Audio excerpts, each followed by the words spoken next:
Hello dear students, നമ്മൾ ഇന്ന് discuss ചെയ്യുന്നത് Calicut university FIUGP first sem AEC two BSc ഹിന്ദിയെ പറ്റിയാണ്. ഈ വീഡിയോയിൽ സ്പെസിഫിക് ആയി BSc ഓണേഴ്സ് എടുത്ത കുട്ടികൾക്ക് വരുന്ന AEC ടു ഹിന്ദി സിലബസിലെ സംവിധാൻ എന്ന ഭാഗത്തെ പറ്റിയാണ് നമ്മൾ ചർച്ച ചെയ്യുന്നത്. നമ്മുടെ ചാപ്റ്റർ ഫസ്റ്റ് മൊഡ്യൂളായ ലിസണിംഗ് ആൻഡ് അണ്ടർസ്റ്റാൻഡിംഗ് എന്ന ഭാഗത്താണ് ഉൾക്കൊള്ളിച്ചിരിക്കുന്നത്. നമ്മുടെ ചാപ്റ്ററിന്റെ പേര് മൗലിക് അധികാർ ഓർ കർത്തവ്യ എന്നതാണ്. മൗലിക അധികാരം എന്നാൽ ഫണ്ടമെന്റൽ റൈറ്റ്സ് എന്നതാണ്. അതുപോലെ തന്നെ കർത്തവ്യം എന്ന് പറയുമ്പോൾ ഡ്യൂട്ടീസ് എന്നതാണ് വരുന്നത്. ആദ്യം തന്നെ ചാപ്റ്റർ തുടങ്ങുന്നതിന് മുമ്പ് നമുക്ക് ടെക്സ്റ്റിൽ കുറച്ച് നിർദ്ദേശങ്ങൾ നൽകിയിരിക്കുന്നു. അതെന്താണെന്ന് വായിച്ചു നോക്കാം. इस खंड में उल्लिखित पाठ का उद्देश्य विद्यार्थियों को हिंदी भाषा के विविध प्रयोगों से अवगत कराना है. औपचारिक एवं अनौपचारिक वातावरण या कार्यस्थलों में किस तरह भाषा प्रयोगों में परिवर्तन होता है, इसका उदाहरण यहाँ प्रस्तुत किया गया है. अध्यापकों से यह अनुरोध है कि वे विद्यार्थियों को पाठ्य पुस्तक में निर्देशित YouTube वीडियो से संबंधित विषय वस्तु की भूमिका एवं अन्य जानकारियां प्रदान करें. उसके बाद वीडियो दिखाए या देखने के लिए प्रेरित करें. ഈ മൊഡ്യൂളിൽ പരാമർശിച്ചിരിക്കുന്ന പാഠത്തിന്റെ ഉദ്ദേശം വിദ്യാർത്ഥികളെ ഹിന്ദി ഭാഷയുടെ വിവിധ ഉപയോഗങ്ങളെ കുറിച്ച് പരിചയപ്പെടുത്തുക എന്നതാണ്.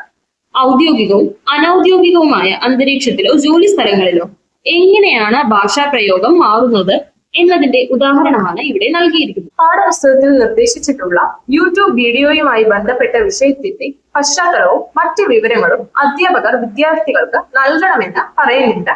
അതിനുശേഷം വീഡിയോ കാണിക്കുകയോ കാണാൻ പ്രേരിപ്പിക്കുകയോ ചെയ്യണം.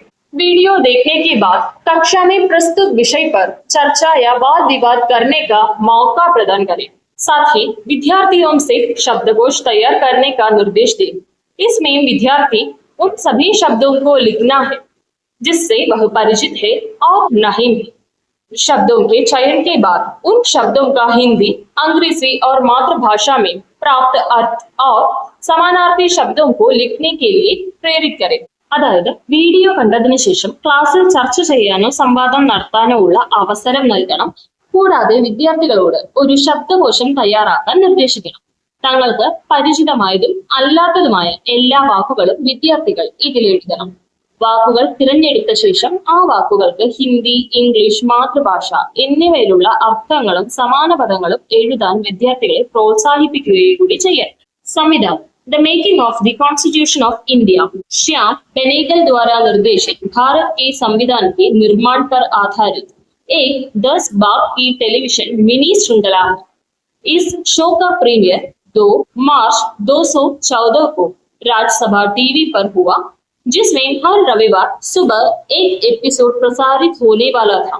श्रृंखला को राज्यसभा टीवी के चैनल पर യൂട്യൂബ് पर देखा जा सकता है. അതായത് the making of constitution of India Shyam Benegal സംവിധാനം ചെയ്ത ഇന്ത്യൻ ഭരണഘടനയുടെ നിർമ്മാണത്തെ അടിസ്ഥാനമാക്കിയുള്ള 10 ഭാഗങ്ങളുള്ള ഒരു ടെലിവിഷൻ മിനി സീരീസ് ആണ്. ഈ ഷോയുടെ പ്രീമിയർ 2014 മാർച്ച് 2 രാജ്യസഭാ ടിവിയിൽ സംപ്രേഷണം ചെയ്തു. എല്ലാ ഞായറാഴ്ചയും രാവിലെ ഓരോ എപ്പിസോഡ് വീതം സംപ്രേഷണം ചെയ്യാനാണ് ഇത് തീരുമാനിച്ചിരുന്നത്. ഈ പരമ്പര അതായത് ഈ സീരീസ് രാജ്യസഭാ टीवीയുടെ യൂട്യൂബ് ചാനലിൽ കാണാൻ സാധിക്കും. भारत का संविधान भारत का सर्वोच्च विधान है जो संविधान सभा द्वारा 26 नवंबर 1949 को पारित हुआ तथा 26 जनवरी 1950 से प्रभावी हुआ. 26 नवंबर को भारत के संविधान दिवस के रूप में घोषित किया गया है, जबकि 26 जनवरी का दिन ഭാരത് में ഗണതന്ത്ര ദിവസ് के रूप में मनाया जाता है. അതായത് ഇന്ത്യയുടെ ഭരണഘടന ഇന്ത്യയിലെ ഏറ്റവും ഉയർന്ന നിയമമാണ്. ഇത് 1949 നവംബർ 26 ഭരണഘടനാ നിർമ്മാണ സഭ പാസാക്കുകയും 1950 ജനുവരി 26 മുതൽ നിലവിൽ വരികയും ചെയ്തു. നവംബർ 26 ഇന്ത്യയുടെ ഭരണഘടനാ ദിനമായി പ്രഖ്യാപിച്ചിരിക്കുന്നു. എന്നാൽ जनवरी 26 ഇന്ത്യയുടെ റിപ്പബ്ലിക് ദിനമായാണ് നമ്മൾ ആഘോഷിക്കുന്നത്. भारत के संविधान का मूल आधार भारत सरकार अधिनियम 1935 को माना जाता है. भारत का संविधान विश्व के किसी भी लोकतांत्रिक देश का सबसे लंबा लिखित संविधान है. അതായത് 1935 ഗവൺമെന്റ് ഓഫ് ഇന്ത്യ ആക്ട് ആണ് ഇന്ത്യൻ ഭരണഘടനയുടെ പ്രധാന അടിസ്ഥാനമായി കണക്കാക്കുന്നത്. ലോകത്തിലെ ഏത് ജനാധിപത്യ രാജ്യത്തെയും അപേക്ഷിച്ച് ഏറ്റവും നീളമേറിയ എഴുതപ്പെട്ട ഭരണഘടനയാണ് ഇന്ത്യയുടേത്. भारतीय संविधान सभा के लिए जुलाई 1946 में निर्वाचित हुए और इसकी पहली बैठक दिसंबर 1946 को हुई थी। इसके तत्काल बाद देश और संविधान सभा दो भागों भारत और पाकिस्तान में बांट गई थी। भारतीय संविधान लिखने वाली सभा में 299 सदस्य थे, जिसके अध्यक्ष डॉक्टर राजेंद्र प्रसाद थे। इसे पूर्ण रूप से तैयार करने में 2 वर्ष 11 माह और 18 दिन का समय लगा था. ഇന്ത്യയിൽ ഭരണഘടനാ നിർമ്മാണ സഭയിലേക്കുള്ള തിരഞ്ഞെടുപ്പ് 1946 ജൂലൈയിലാണ് നടക്കുന്നത്. അതിന്റെ ആദ്യ യോഗം 1946 ഡിസംബറിൽ ചേർന്നു. തൊട്ടു പിന്നാലെ രാജ്യവും ഭരണഘടനാ സഭയും ഇന്ത്യ, പാകിസ്ഥാൻ എന്നിങ്ങനെ 2 ഭാഗങ്ങളായി വിഭജിക്കപ്പെട്ടു. ഇന്ത്യൻ ഭരണഘടന എഴുതിയ സഭയിൽ 299 അംഗങ്ങൾ ഉണ്ടായിരുന്നു. ഡോക്ടർ രാജേന്ദ്ര പ്രസാദ് ആയിരുന്നു ഇതിന്റെ അധ്യക്ഷൻ. ഇത് പൂർണ്ണമായി തയ്യാറാക്കാൻ 2 വർഷവും 11 മാസവും 18 ദിവസവും എടുത്തു എന്നാണ് പറയുന്നത്. വർത്തമാൻ समय में भी संविधान में केवल 470 अनुच्छेद है तथा 12 अनुसूचियां हैं और ये 25 भागों में विभाजित है. इसके निर्माण के समय मूल संविधान में 395 अनुच्छेद थे, जो 22 भागों में विभाजित थे और इसमें केवल 8 अनुसूचियां थी. നമ്മുടെ ടെക്സ്റ്റിൽ തന്നിരിക്കുന്ന വിവരങ്ങൾ അനുസരിച്ച് നിലവിൽ ഭരണഘടനയിൽ 470 അനുച്ഛേദങ്ങളും 12 പട്ടികകളും ഉണ്ട്. അവ 25 ഭാഗങ്ങളായാണ് തിരിച്ചിരിക്കുന്നത്. എന്നാൽ ഇത് നിർമ്മിച്ച സമയത്ത് യഥാർത്ഥ ഭരണഘടനയിൽ 395 അനുച്ഛേദങ്ങൾ ഉണ്ടായിരുന്നു. അവ 22 ഭാഗങ്ങളായി തിരിച്ചിരുന്നതോടൊപ്പം വെറും 8 പട്ടികകൾ മാത്രമാണ് ഉണ്ടായിരുന്നതെന്ന് പറയുന്നു. संविधान सभा के सदस्य भारत के राज्यों की सभाओं से निर्वाचित सदस्यों के द्वारा चुने गए थे. जवाहरलाल नेहरू, डॉक्टर राजेंद्र प्रसाद, सरदार वल्लभ भाई पटेल, श्याम प्रसाद मुखर्जी, अबुल कलाम आजाद आदि इस सभा के प्रमुख सदस्य थे. अनुसूचित वर्ग से 3 से अधिक सदस्य इस सभा में शामिल थे. ഇന്ത്യയിൽ സംസ്ഥാന നിയമസഭകളിൽ നിന്ന് തിരഞ്ഞെടുക്കപ്പെട്ട അംഗങ്ങൾ വഴിയാണ് ഭരണഘടനാ സഭയിലേക്ക് അംഗങ്ങളെ തിരഞ്ഞെടുത്തിരുന്നത്. ജവഹർലാൽ നെഹ്റു, ഡോക്ടർ രാജേന്ദ്ര പ്രസാദ്, സർദാർ വല്ലഭായ് പട്ടേൽ, ശ്യാം പ്രസാദ് മുഖർജി, അബുൽ കലാം ആസാദ് തുടങ്ങിയവർ ഈ സഭയിലെ പ്രമുഖ അംഗങ്ങളായിരുന്നു. പട്ടികജാതി വിഭാഗത്തിൽ നിന്ന് 3-ൽ കൂടുതൽ അംഗങ്ങൾ ഈ സഭയിൽ ഉൾപ്പെട്ടിരുന്നു. सच्चिदानंद सिन्हा इस सभा के प्रथम सभापति नियुक्त किए गए थे, किंतु उनकी मृत्यु हो जाने के बाद डॉक्टर राजेंद्र प्रसाद को सभापति निर्वाचित किया गया. डॉक्टर भीमराव अंबेडकर को संविधान निर्माण करने वाली समिति का अध्यक्ष चुना गया था. संविधान सभा ने 2 वर्ष 11 माह 18 दिन में कुल 166 दिन बैठक की. सभा की बैठकों में प्रेस और जनता को भी स्वतंत्रता से भाग लेने की छूट प्राप्त थी. സച്ചിദാനന്ദ സിൻഹയായിരുന്നു ഈ സഭയുടെ ആദ്യ അധ്യക്ഷനായി നിയമിക്കപ്പെട്ടത്. എന്നാൽ അദ്ദേഹത്തിന്റെ മരണശേഷം ഡോക്ടർ രാജേന്ദ്ര പ്രസാദിനെ അധ്യക്ഷനായി തിരഞ്ഞെടുത്തു. ഭരണഘടനാ നിർമ്മാണ സമിതിയുടെ അധ്യക്ഷനായി ഡോക്ടർ BR അംബേദ്കറിനെയാണ് തിരഞ്ഞെടുത്തത്. ഭരണഘടനാ നിർമ്മാണ സഭ 2 വർഷവും 11 മാസവും 18 ദിവസത്തിനുള്ളിൽ ആകെ 166 ദിവസങ്ങൾ യോഗം ചേർന്നു. സഭയുടെ യോഗങ്ങളിൽ പങ്കെടുക്കാൻ പ്രസിനും പൊതുജനങ്ങൾക്കും പൂർണ്ണ സ്വാതന്ത്ര്യമുണ്ടായിരുന്നു. मौलिक अधिकार और कर्तव्य. भारत के संविधान में नागरिकों के लिए कई मौलिक अधिकार शामिल किए गए हैं. इन मौलिक अधिकारों की भारतीय संविधान केवल गारंटी ही नहीं देता, अपितु यह विश्व के अन्य संविधानों में पाए जाने वाले अधिकारों से अधिक व्यापक और स्पष्ट भी है. ഇന്ത്യയിലെ പൗരന്മാർക്കായി നിരവധി മൗലിക അവകാശങ്ങൾ ഇന്ത്യൻ ഭരണഘടനയിൽ ഉൾപ്പെടുത്തിയിട്ടുണ്ട്. ഈ മൗലിക അവകാശങ്ങൾക്ക് ഇന്ത്യൻ ഭരണഘടന ഉറപ്പ് മാത്രമല്ല നൽകുന്നത്, ലോകത്തിലെ മറ്റ് ഭരണഘടനകളിൽ കാണപ്പെടുന്ന അവകാശങ്ങളെ അപേക്ഷിച്ച് അവ കൂടുതൽ സമഗ്രവും വ്യക്തവുമാണ്. मौलिक अधिकार. मूल रूप में भारत के संविधान के भाग 3 में 7 मौलिक अधिकारों को शामिल किया गया था. इनमें संपत्ति का अधिकार शामिल था, जिसे 44वें संशोधन द्वारा हटा दिया गया था. अब केवल 6 मौलिक अधिकार है, जो इस प्रकार है.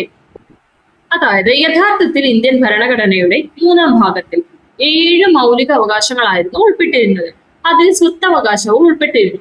എന്നാൽ 44-ാമത് ഭരണഘടനാ ഭേദഗതിയിലൂടെ അത് ഒഴിവാക്കപ്പെട്ടു. ഇപ്പോൾ ആകെ 6 മൗലിക അവകാശങ്ങൾ മാത്രമാണ് നമുക്കുള്ളത്. ഇനി ഏതൊക്കെയാണ് നമ്മളുടെ മൗലിക അവകാശങ്ങൾ അല്ലെങ്കിൽ ഫണ്ടമെന്റൽ റൈറ്റ്സ് എന്നാണ് കൊടുത്തിരിക്കുന്നത്?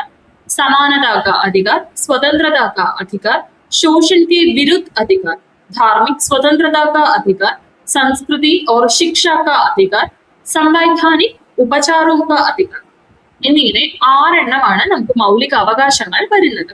1976 में स्वीकृत 42वें संविधान संशोधन में 11 महत्वपूर्ण मूल या मौलिक कर्तव्यों का प्रावधान है. उन्हें संविधान के अनुच्छेद 51A के अंतर्गत भाग 4A में सूचीबद्ध किया गया है. मौलिक अधिकारों के विपरीत ये कर्तव्य न्याय संगत नहीं है. इसके बावजूद वे कई प्रकार से महत्वपूर्ण है. അതായത് 1976 അംഗീകരിക്കപ്പെട്ട 42-ാം ഭരണഘടനാ ഭേദഗതിയിൽ 11 പ്രധാനപ്പെട്ട മൗലിക കടമകളെ കുറിച്ച് വ്യവസ്ഥ ചെയ്യുന്നുണ്ട്.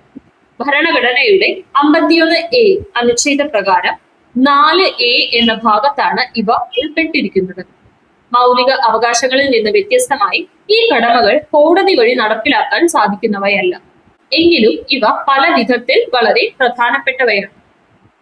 भारत के प्रत्येक नागरिक का कर्तव्य है कि वह संविधान का पालन करे और इसके आदर्शों, प्रतीकों व संस्थाओं जैसे राष्ट्र ध्वज और राष्ट्रगान का आदर करे. ऐसे आदर्शों का अनुसरण करे जिन्होंने स्वतंत्रता के लिए हमारे राष्ट्रीय संघर्ष को प्रेरित किया. അതായത് ഇന്ത്യയിലെ ഓരോ പൗരന്റെയും കടമയാണ് ഭരണഘടനയെ അനുസരിക്കുകയും അതിന്റെ ആദർശങ്ങൾ, പ്രതീകങ്ങൾ, ദേശീയ പതാക, ദേശീയഗാനം തുടങ്ങിയവയെ ആദരിക്കുകയും ചെയ്യുക എന്നത്. രണ്ടാമത്തെ, സ്വാതന്ത്ര്യത്തിന് വേണ്ടിയുള്ള നമ്മുടെ ദേശീയ പോരാട്ടത്തിന് പ്രചോദനം നൽകിയ ആദർശങ്ങളെ പിന്തുടരും. ഭാരത് की एकता और अखंडता की रक्षा करें, आवश्यकता पड़ने पर देश की रक्षा और राष्ट्रीय सेवा में स्वयं को समर्पित करें. ഇന്ത്യയുടെ ഐക്യവും അഖണ്ഡതയും സംരക്ഷിക്കുക, ആവശ്യമെങ്കിൽ രാജ്യത്തിന്റെ പ്രതിരോധത്തിനും ദേശീയ സേവനത്തിനുമായി സ്വയം സമർപ്പിക്കുക. भारत के सभी लोगों में धार्मिक, भाषाई और क्षेत्रीय अथवा वर्ग विविधता को पार कर भ्रातृत्व और समरसता की भावना बढ़ाए तथा स्त्रियों की गरिमा के प्रति अनादर व्यक्त करने वाली प्रथाओं का त्याग करे. अपनी सामूहिक संस्कृति और गौरवशाली विरासत की रक्षा और उसका सम्मान करें. ഇന്ത്യയിലെ എല്ലാ ജനങ്ങൾക്കുമിടയിൽ മതം, ഭാഷ, പ്രദേശം അല്ലെങ്കിൽ വർഗം എന്നിവയുടെ വൈവിധ്യങ്ങൾക്ക് അതീതമായി സാഹോദര്യത്തിന്റെയും മൈത്രിയുടെയും മനോഭാവം വളർത്തുക. സ്ത്രീകളുടെ അന്തസ്സിന് അപമാനകരമായ ആചാരങ്ങൾ ഉപേക്ഷിക്കുകയും ചെയ്യുക. ആറാമത്തെ, നമ്മുടെ സംയുക്ത സംസ്കാരത്തെയും മഹത്തായ പാരമ്പര്യത്തെയും സംരക്ഷിക്കുകയും ബഹുമാനിക്കുകയും ചെയ്യുക. പ്രാകൃതിക് पर्यावरण जिसमें वन, झीलें, नदियां और वन्य जीव सम्मिलित है, उनकी रक्षा एवं सुधार करें तथा जीव जंतुओं के प्रति दया भाव रखें. वैज्ञानिक दृष्टिकोण, मानववाद, जिज्ञासु प्रवृत्ति तथा सुधार की भावना को विकसित करें. सार्वजनिक संपत्ति की रक्षा करें तथा हिंसा का परित्याग करें. വനങ്ങളും തടാകങ്ങളും നദികളും വന്യജീവികളും ഉൾപ്പെടുന്ന പ്രകൃതിദത്തമായ ചുറ്റുപാടുകൾ സംരക്ഷിക്കുകയും മെച്ചപ്പെടുത്തുകയും ചെയ്യുക. ഒപ്പം ജീവജാലങ്ങളോട് അനുകമ്പ കാണിക്കുക. ശാസ്ത്രീയ മനോഭാവം, മാനവികത, ജിജ്ഞാസ, പരിഷ്കരണബോധം എന്നിവ വളർത്തിയെടുക്കുക. പൊതുമുതൽ സംരക്ഷിക്കുകയും ഹിംസ ഉപേക്ഷിക്കുകയും ചെയ്യുക. व्यक्तिगत और सामूहिक कार्यकलाप के हर क्षेत्र में उत्कृष्टता के लिए प्रयास करना ताकि देश उपलब्धियों एवं उद्यम के उच्चतर स्तरों की ओर निरंतर बढ़ सके. प्रत्येक माता पिता अथवा अभिभावक को अपने 6 से 14 वर्ष के बच्चों को शिक्षा का अवसर प्रदान करना चाहिए. प्रारंभ में 1976 में 10 मौलिक कर्तव्य निश्चित किए गए थे, लेकिन अब 11 है. अंतिम कर्तव्य 2002 में 86वें संशोधन तथा अनुच्छेद 21A के अंतर्गत शिक्षा के अधिकार के परिणाम स्वरूप इस सूची में जोड़ा गया. വ്യക്തിഗതവും കൂട്ടായതുമായ എല്ലാ പ്രവർത്തന മേഖലകളിലും മികവ് പുലർത്താൻ പരിശ്രമിക്കുക. അതുവഴി രാജ്യത്തിന് നേട്ടങ്ങളുടെയും മുന്നേറ്റത്തിന്റെയും ഉയർന്ന തലങ്ങളിലേക്ക് നിരന്തരം വളരാൻ സാധിക്കും. ഓരോ മാതാപിതാക്കളും അല്ലെങ്കിൽ രക്ഷിതാക്കളും തങ്ങളുടെ 6-നും 14-നും ഇടയിൽ പ്രായമുള്ള കുട്ടികൾക്ക് വിദ്യാഭ്യാസത്തിനുള്ള അവസരം ഒരുക്കി കൊടുക്കണം. തുടക്കത്തിൽ 1976 10 മൗലിക കടമകളാണ് നിശ്ചയിച്ചിരുന്നതെങ്കിലും ഇപ്പോൾ അവ 11. അവസാനത്തെ കടമ 2002 86 ഭേദഗതിയിലൂടെയും 21A അനുച്ഛേദ പ്രകാരമുള്ള വിദ്യാഭ്യാസ അവകാശത്തിന്റെ ഫലമായാണ് ഈ പട്ടികയിൽ ഉൾപ്പെടുത്തിയിട്ടുള്ളത്. ഇനി അവസാനം കൊടുത്തിരിക്കുന്നത് പ്രസ്തുത കാര്യക്രम देखने के बाद निम्नलिखित बिंदुओं पर चर्चा जरूरी है. അതായത് നമ്മുടെ കൺക്ലൂഷൻ ആയിട്ട് നമ്മുടെ ചാപ്റ്ററിൽ പറഞ്ഞിരിക്കുന്നതാണ്. നമ്മൾ ഒരു വീഡിയോയെ പറ്റി ആദ്യം ഡിസ്കസ് ചെയ്തല്ലോ. അത് കണ്ടതിന് ശേഷം നമുക്ക് സ്ലൈഡിൽ കൊടുത്തിട്ടുള്ള ക്വസ്റ്റ്യൻസിനെ അനലൈസ് ചെയ്യാൻ സാധിക്കുമെന്നാണ് പറയുന്നത്. मौलिक अधिकार क्या है, मौलिक अधिकार क्यों दिया गया है, नागरिकों का संविधान के प्रति क्या कर्तव्य है, एक अच्छा नागरिक कौन है, संविधान सभा में मौलिक अधिकारों पर किस तरह चर्चा हुई है, मौलिक कर्तव्य क्या है, छात्रों के लिए निर्देश, वीडियो देखने के बाद एक शब्दकोश बनाइए. അപ്പോൾ ഇത്രയും ചോദ്യങ്ങൾ നമുക്ക് ആ വീഡിയോ കണ്ടതിന് ശേഷവും നമ്മുടെ ക്ലാസ്സിന് ശേഷവും അനലൈസ് ചെയ്യാനും അതിനെപ്പറ്റി പറയാനും സാധിക്കണമെന്നാണ് പറയുന്നത്. അപ്പൊ നമ്മൾ ഇന്ന് ഡിസ്കസ് ചെയ്തത് സംവിധാനെ പറ്റിയും അതുപോലെ തന്നെ മൗലിക് അധികാർ ഏവം കർത്തവ്യ എന്ന ഭാഗത്തെ പറ്റിയുമാണ്. എല്ലാവർക്കും ഒരു ഐഡിയ കിട്ടിക്കാണുമെന്ന് വിശ്വസിക്കുന്നു. നമ്മൾ ഈ വീഡിയോയുടെ ഡിസ്ക്രിപ്ഷൻ ബോക്സിൽ നമുക്ക് പഠിക്കാനുള്ള സംവിധാനം എന്ന സീരീസിലെ നമ്മളുടെ എപ്പിസോഡിന്റെ ലിങ്ക് കൊടുക്കുന്നതായിരിക്കും. എല്ലാവരും അതൊന്ന് കണ്ടു നോക്കാൻ ശ്രമിക്കുക. അപ്പൊ എല്ലാവർക്കും നമ്മുടെ കോൺസ്റ്റിറ്റ്യൂഷനെ പറ്റിയും ഫണ്ടമെന്റൽ റൈറ്റ്സ് ആൻഡ് ഡ്യൂട്ടീസിനെ പറ്റിയും ഒരു ചെറിയ ഐഡിയ കിട്ടിക്കാണുമെന്ന് വിശ്വസിക്കുന്നു. വീഡിയോ ഇഷ്ടപ്പെട്ടാൽ ലൈക്ക് ചെയ്യുക. കൂടുതൽ സിലബസ് റിലേറ്റഡ് ആയിട്ടുള്ള വീഡിയോസിന് വേണ്ടി ചാനൽ സബ്സ്ക്രൈബ് ചെയ്യാനും മറക്കരുത്. അപ്പൊ അത്രയേ ഉള്ളൂ. Thank you.